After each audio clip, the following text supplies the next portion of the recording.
Subscribe करिएगा, share करिएगा और लाइक करिएगा।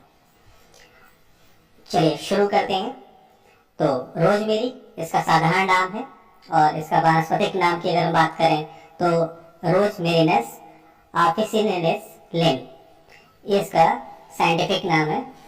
और अगर हम इसकी उन्नत किस्म की बात करें तो सिम हरियाली। और इसका जो उपयोग होता है किसान भाइयों, वो इसके तेल का उपयोग स्वाद एवं सुगंध उद्योग के अतिरिक्त जो एरोमा थेरेपी है और त्वचा एवं सांस लेने से संबंधित जो बीमारियां होती हैं, रोग होते हैं, उनके निदान में किया जाता है। और इनकी जो सूखी पत्तियां हैं उसका प्रयोग जो हम करते हैं खाद्य पदार्थों को स्वाशित करने में किया जाता है। इसमें जो प्रमुख रासायनिक घटक होता है किसान भाइयों, वो अल्फा पाइपिन, कैम्फर, बार्बेनोन और भी कई इसमें रासायनिक घटक होते हैं। एक छोटा सा इसका प्लांट का इंट्रोडक्शन मैं आपको देता हूँ। ये जो है बहुवर्षीय एक शाकीय सदाबहार पौधा होता है। पत्तियों से महत्वपूर्ण तेल प्राप्त होता है इसके। और इसकी खेती मुख्यतः जो है फ्रांस, इटली, मोरक्को, अल्जीरिया और भारत के नीलगिरी एवं उत्तराखंड की पहाड़ियों में भी की जा रही है। और इसकी किसान भाई जलवायु की बात करें कि किस तरह की जलवायु में इसकी हम खेती कर सकते हैं, तो इसके लिए समशीतोष्ण और शुष्क जलवायु, इसका जो टेम्परेचर होता है वो आपका 25 से 30 डिग्री सेल्सियस तक तापक्रम जो रहता है अच्छी रहता है, अच्छी पैदावार के लिए, अच्छी खेती के लिए।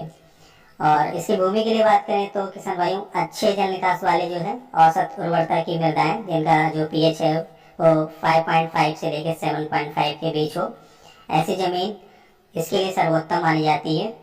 और पहाड़ी क्षेत्रों की असिंचित मृदा में भी इसकी खेती सफलतापूर्वक की जा सकती है।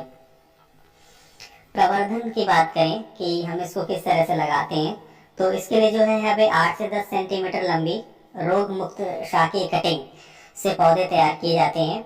मतलब कि जो पहले से ही फसल है तो उसमें से ही हम जो उसकी शाख को काट के और हम इसकी कटिंग को तैयार करते हैं। 1 एकड़ में लगाने के लिए आपको 10,000 से 12,000 कटिंग की जरूरत पड़ेगी। और पौधे का जो रोपण करेंगे किसान भाइयों और भूमि की तैयारी हम किस तरह से करते हैं तो उसके लिए बात करते हैं। तो खेत की जो है 1 से 2 गहरी जुताई करने के बाद उसको जो है हम सुविधाजनक आकार की ढाल अनुरूप क्यारियों में इसकी रोपाई करते हैं। रोपाई जो करते हैं वो 50 बाई 50 सेंटीमीटर की दूरी पर करनी चाहिए। और पौधरोपण का जो उपयुक्त समय रहता है वो अक्टूबर से फरवरी के बीच कभी भी कर सकते हैं।